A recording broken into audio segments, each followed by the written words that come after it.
What's happening, everybody, to the exam breakdown? Today is May 14th, 2025. Sorry about the delay.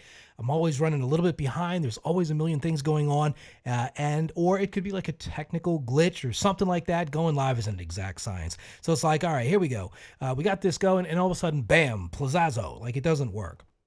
So that's the woes of me. I have to reboot a machine to make sure that everything's working. I'm just going to look over my shoulder, make sure that we are streaming. We look like we're doing pretty fancy. You can see me. You can hear me. It looks like everything is good to go. So welcome to these breakdowns. What we do here is we go through content to try to help you get through your exams faster. The goal of the channel is to try to get folks past these examinations and to learn a thing or two about real estate, the relevance of real estate, and sort of why real estate is so important. Again, the why you're doing this is critically important to understand what you really want out of your life. So, get through this examination, move the needle, get to the next step. The origination business, we do mortgage originations on Wednesday. The origination test and the license, the business is a fantastic business. It's exceptionally dynamic and it's fast moving. And it doesn't matter how many people are licensed. It matters on how good you are fundamentally, just like in the real estate business. There's lots of folks that have licenses, but a percentage of them are successful on a consistent basis. And to be able to do that, consistency takes dedication and effort and hard work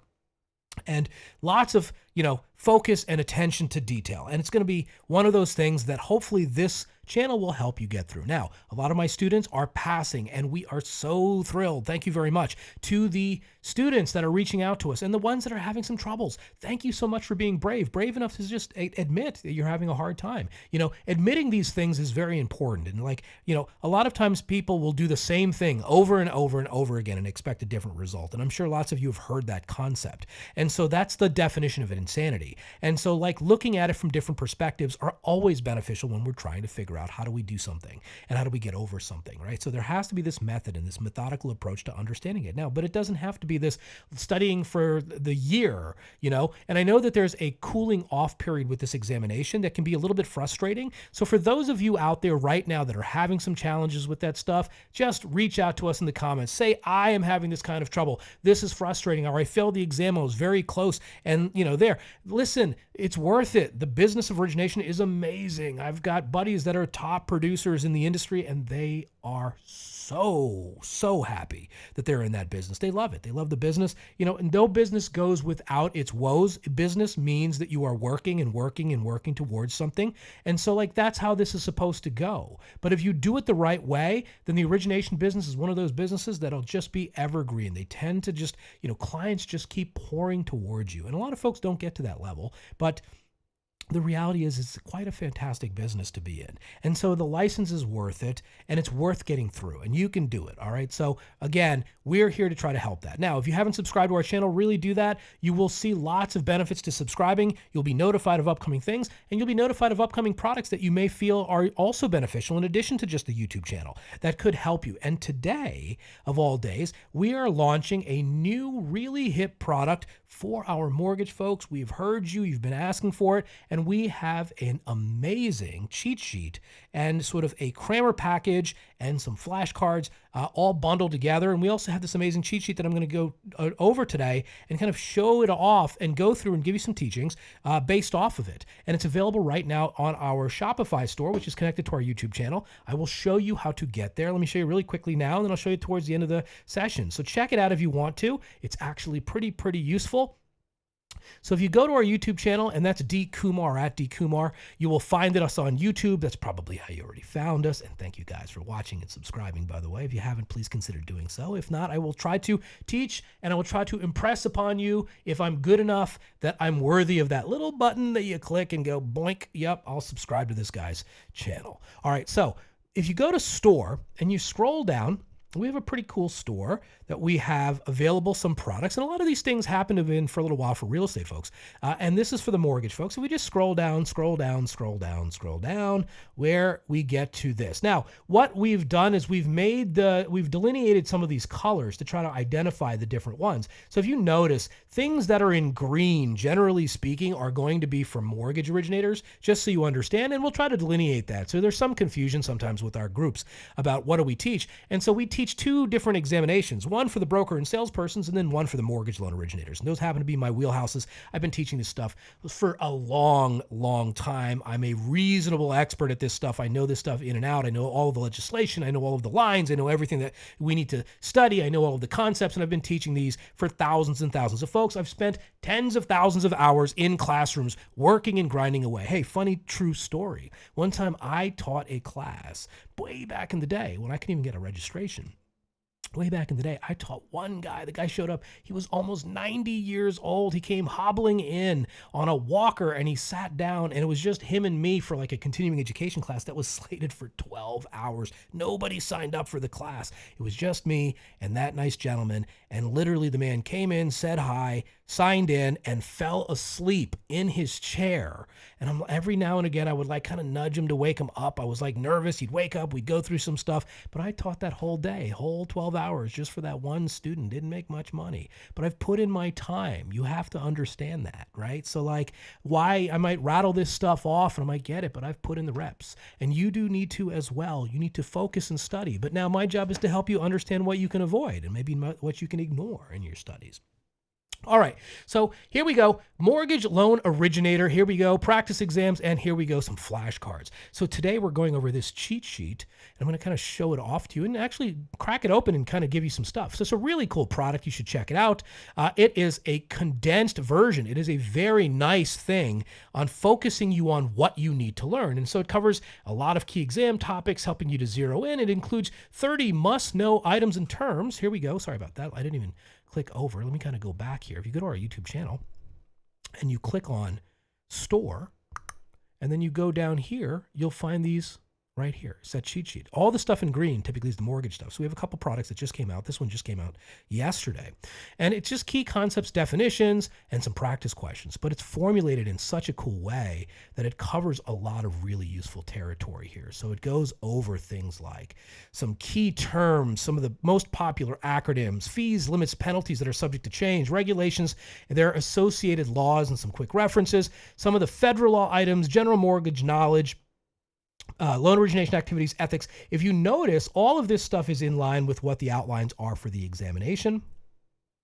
There's a practice exam and the answers and explanations, and then some study tips and exam test day taking tips. Really, really useful just to be able to get you going. This is a little glimpse-y of one of the pages, and I'm going to jump into it in just a few moments. But it's nicely laid out, nicely designed, things that you can look at, things that you should remember, and to kind of get your mind thinking about what you really need to focus on as you're studying for this thing. And it's going to help you get through it. So check it out. It's in our store. I'll show you how to get there again when we're leaving. Let me just start in by giving you a little bit of it so you can see what it's like. Let's click on it and get in there. All right, so this is the SAFE Loan Originator cheat sheet. And let's jump in. Let's just take a quick peek-see here. So here we go. Here's the table of contents. We've got the top 30 terms, terms that are very, very popular, probably higher probability. Now, just so you know, I don't have a copy of this examination. I don't have a copy of the broker and salesperson's exam.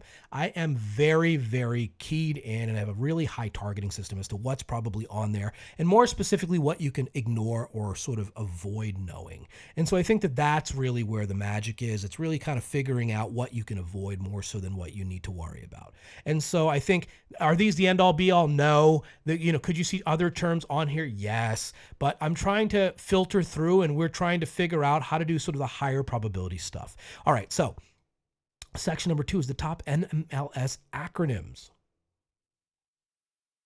as I sip my matcha. And then section number 3, limits, fees, penalties that are subject to change. So let's kind of go through this as we were looking at it. And for example, some of the key terms on this, things like adjustable rate mortgage. A mortgage with an interest rate that can change over time based on a financial index. And so knowing some of these definitions is pretty important overall. We just need to have, sort of understand and know these. Again, I don't know if you were joining me on Monday, but my pens are kind of jacked up, and they take quadruple A batteries. I had no idea that quadruple A batteries existed. I haven't changed these pen batteries in forever. If you came into the studio, what I'm working on is this massive 30-inch sort of writing tablet. It's really cool. And it lets me do all my stuff, and then I can clip back and forth between this and the writing tablet. But my pen is jacked up, so I'm just gonna kind of like underline stuff with like my mouse, and like it's gonna be like really like silly. I'm gonna mess up like that, but you'll get the point. And sometimes it autocorrects. It's like it takes a crooked line and it makes it straight. Pre-approval, pre-qualification, the 1003, man, the 1003 has a lot of information on there. What is creditworthiness, closing disclosures, collateral, debt to income ratio? You're going to have to be required to calculate DTI on this examination.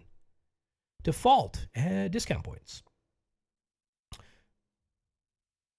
And 20 other terms. And so we want to go through and understand those in the other 20, and those are going to help you really get recentered. Acronyms. This business has acronym soup. As you know, if you're studying for this exam, there are a ton of initialism/acronyms, like, the most popular ones that we're just listing here as an example. The SAFE Act, the Secure and Fair Enforcement for Mortgage Licensing Act. Having a quick brief definition as to what it is also very, very helpful, because it's going to kind of get you there and get you centered. CFPB. Now, by the way, the CFPB is undergoing much in change. As a matter of fact, they just issued a lot of guidance on what they want to see change, and there is a fair amount of stuff. And so course providers, which I am one of the approved providers in the United States to be able to offer this curriculum, as a course provider, I can tell you that some of the curriculum is going to change. Some of it is not. The majority of it is not going to change based off of all the changes that are happening at the CFPB, who is the enforcement authority for this. But we just got notification yesterday, as a matter of fact, from the regulatory authority and the regulatory body instructing us that there are going to be some changes and that we need to accommodate those changes for the educational material. Now, what you're going to be tested on is still relevant as of what the NMLS tells you. So always go to their website and make sure you read their bulletins. And if you go to their site, and I'm just going to show you really quickly because this is an important one to figure out. Just go to NMLS Resource Center and then log in. Go to the Resource Center, and it'll take you to their main site. Now, their site is, pretty robust, and there's lots of different things happening. And so, like, going to the NMLS updates and then going to licensing and registration and then kind of going through the different items here, that's going to help you. NMLS policies, they might cover exam stuff with licensing and registration. So you want to kind of know what's happening. Going to the educational side, looking at state educational notices, policies and notifications. This is also for us course providers, but it's going to give you guidance onto what you need to know, when you need to know it, and how things are changing, because things are slightly changing. Not a lot, though, believe it or not. Not a lot of change is going to be happening overall to the exam. So it's not like you're off the hook with this examination and they're not going to dump a bunch of stuff. So that's just important to understand. Now back to this. We have TILA.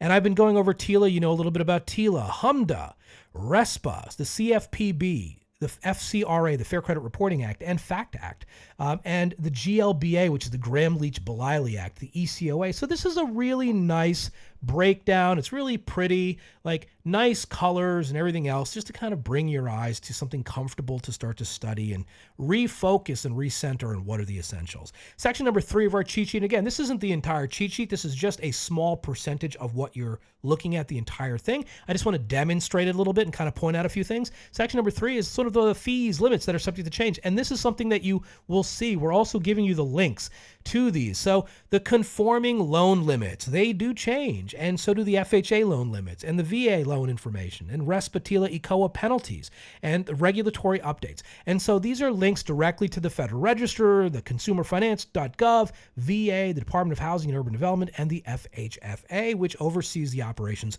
of Fannie Mae and Freddie Mac, and that you will understand as the conforming loan limits change, that's where the source is. So what I've learned over the years of doing this is you have to be very careful because the information does change. And so you need to know, number 1, what to teach, and you also need to know, number 2, when to teach it as things are changing, and number 3, you need to know when the test is going to be updated.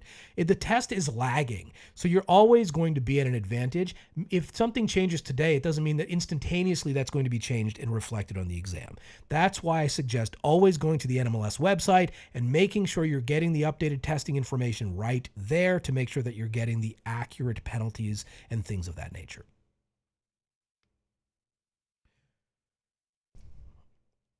And so, like, that's a very cool section of this. Section number 4, regulations and their associated laws, looking at the letters as implemented by. Knowing which federal regulation corresponds to which law is critical for the SAFE MLO test success, because you may see them used interchangeably. All right, so we have Reg Z, Reg X, Reg B, Reg C, Reg V, Reg P, Reg N, G, and H, and kind of understanding how all of these work. In my pre-licensing courses, I go through in a very, very unique way, anchoring these concepts and topics so that they're unforgettable. If you believe that or not, I'm pretty good at being able to do that kind of stuff. And so I use this cognitive prioritization model that I've come up with over a quarter century of me teaching, and sort of understanding how to anchor these things with proper sort of story, lineage, and context. And it's so super dang easy. It just rolls off the tongue. And so again, as you start to get to know me, these are the methodologies that I use, but the information is what's in these handouts. So it's like the combination of the two. And that's sort of how that works. But this is going to help you sort of figure out, like Reg Z is Truth in Lending. Reg X is Real Estate Settlement Procedures Act. Reg B is the Equal Credit Opportunity Act. Reg C is HMDA. So you want to know those, and they're going to be pretty helpful. Section number 5, key topics overview, like things like occupancy types, primary residence, second homes, investment properties, appraisals and valuations, understanding and independent requirements for appraisers. And that's a piece of the exam potentially. Valuation, understanding basic brief ideas of sales comparison, cost approach, income approach, just the basics of this stuff. Lender requirements to meet or exceed the purchase price of the loan, like what happens when these events take place. Mortgage loan activities, things like what is the ERLA, meaning the 1003, and sort of some of the key disclosures when it comes to RESPA and what is a loan application, and the initialism or the acronym PENCIL, which are the elements that make up a loan application. Property address, estimated value, name, social security number, income, loan amount.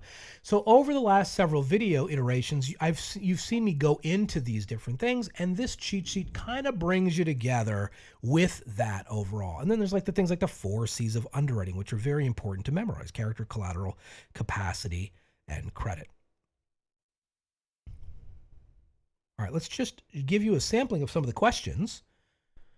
So in this question, under RESPA, a lender requires a borrower to use a specific insurance company owned by the lender's affiliate. The lender discloses this relationship in writing, but does not allow the borrower to shop around. What RESPA rule is likely being violated? And these are the 4 most common sections of RESPA that they do reference in books across the United States. So if any of y'all are looking at this stuff right now from your materials, these are the sections inside, and there's a rhyme and a reason for each of these sections to be listed. By the way, this is a cheat sheet. This isn't the authority source. This takes the concepts and the content that you're already learning or have learned in your pre-licensing courses, and it helps to bring things together, right? That's the idea here. It's sort of like a pivoting point. It's sort of like a fulcrum. It's helping you sort of figure out or leverage the knowledge inside of that, the comprehensive knowledge of your books, and it's helping to sort of deliver that in a more digestible way. So look at it like that. It's just a great supplement, but the supplement is very powerful. And I've been teaching this for a long time, so I'm going to tell you it's a pretty powerful supplement. My team did a good job. All right, so what section? And the answers are right here, and the rationales of the answers. So this will be a Section 9 violation. It would prohibit it's prohibiting lenders from requiring to use a specific title insurance company as a condition of the sale, even if an affiliated business arrangement, which you'll learn about in your courses, or if you're taking a class with me, or if you're checking out that stuff, you'll hear about these things. You need to know what a Section 9 violation is, and that's a classic draw out of that. Which of the following loans would not be eligible for the right of rescission under TILA? Knowing what the right of rescission is, and sort of which one is not the correct answer. Refinance of a primary residence, home equity line of credit, purchase of a new primary residence, and the refinance of a second home. So you want to know about the right of rescission. You want to know what federal law requires the right of rescission. You want to know the formulation of the right of rescission, notice of the right to cancel, the rescission period extension, and you want to know a little bit about sort of like what it covers and what it doesn't. And the answer here was a purchase. So purchase business is not covered under the right of rescission. When you close, the day you close is the day you're committed to the loan. And so you want to know that. All right, question number 3. A borrower chooses a loan with an initial interest only period of 5 years, after which the monthly payments will rise significantly. Which type of loan is this? And kind of understanding the different types of loans: full amortization, balloon mortgage, or partial amortization, interest only, adjustable rate mortgages. What is negative amortization? So you want to know all of this stuff. And the answer to this question is boom, letter C, interest only. And so it kind of breaks through how this works, and we want to know a little bit about each of these different types. And there's a method to understanding all of this. This stuff might seem quite vast to you when you're learning it. It's pretty obtuse stuff, and it's trying to figure out how it works. Okay, exam day test taking tips. We go through some of the really good, useful tips here. Reading each question carefully, paying attention, don't skim, reading all the answer choices, watching for absolutes, trusting your first instincts, stay aware of the clock. Don't leave any questions blank. Stay calm. There you go. That's like the best piece of advice you can possibly have. Marking up the question. So this is very useful information that's going to help you sort of get through and understand how it works. And again, it's that Loan Originator's cheat sheet that we just came out with. And I hope that was a good overview. I hope you learned a few little tidbits. We looked at some questions. I wanted to make sure that you were able to sample this, but more likely understand that you have to have a targeted approach to kind of studying. And so look at this like it's a guide to outline what's relevant, what's important. And as you're looking through your content that you in your courses, you're using this as a sort of a springboard, and then you're finding the information, and then jumping back in, finding the next piece, and then connecting the dots. And that's probably one of the better ways you can study for this, by practicing this and also looking at a bunch of questions. Don't forget, on our YouTube channel, and I'll show you here, if you go to the home page, and we go to videos, we go to, let's say, the most popular videos. That guy with that weird beard. All right, we got this one. The 4th most popular video we have on our channel, as a matter of fact, right now, is your MLO flashcards. 100 flashcards for you mortgage loan originators. Check those out. Pretty popular video. My top 25 question practice exam here that I go through with rationales for 2025. You're going to dig that. That's a very popular video. I'm hearing this video alone is helping folks to get over and cross the finish line to pass. So just check it out. Even in our most popular videos, you're going to find that the NMLS content that we put out is there. Now, just so you understand, we have a store connected, and I wanted to point this out. That cheat sheet that we were just going over is available here. Just so you know, we've identified all of the mortgage curriculum with green, and sort of the other stuff is a different color. So the green is a thematic thing to bring your eyes to it. This one here is, we have a set of flashcards for y'all. We have this pretty awesome practice exam. We have this Loan Originator's cheat sheet, and there's a bundle of all of this as well available. And pricing is a bit limited. I know that sounds cliche, but the truth is I'm always bickering because I know how much value we're delivering. And I'm always telling my folks that, hey, why don't we, charge more for this? This stuff is a gold mine. And again, it's perceived value. So the point of me teaching you is to impress on you that I've been doing this a long time. I have a lot of subject matter expertise, and I really, really, honest to goodness, want you to pass. So I think if you just take that as my fundamental foundation of everything that we're doing here, and it's the actual desire to see you pass. That's what I want to see. And so I love hearing the success stories, and I love hearing about the failures. If you're not failing, you're not trying. You have to fail more beautifully this week if you can. I fail all the time, and it's the goal. It's to get you there, and that's what's going to happen. That's what's going to make you successful. Just keep at it. I hope the time we spent together yields you some success. Good luck with your studies, and good luck on your tests. If you need us, we're here. We will see you real soon. Have a great weekend. Go and study and work, and reach out to us. If you have questions and comments on content that you would like us to approach, then let us know. If you feel that this information was valuable enough, and we deserve your hard-earned time, your limited time that we all have, then please subscribe to the channel. We would greatly appreciate it. And I promise you, the idea here isn't just to get past an exam. It's to learn about real estate. It's really about to understand the dynamics and the mechanics of this amazing asset class. It is the coolest, and I've been involved in it for well over 30 years. So it is so much fun to talk about, and to watch you learn, and to watch you grow, and to see you succeed. All right. With that being said, check out our store. It is, this pretty cool place. If you want to, there's plenty of information for you. If you know folks that are looking to get help with their examinations, we're your place. Send them to us. We love the shares. We see a ton of that stuff. We will see you in the next exam breakdown. Have a great weekend. See you soon.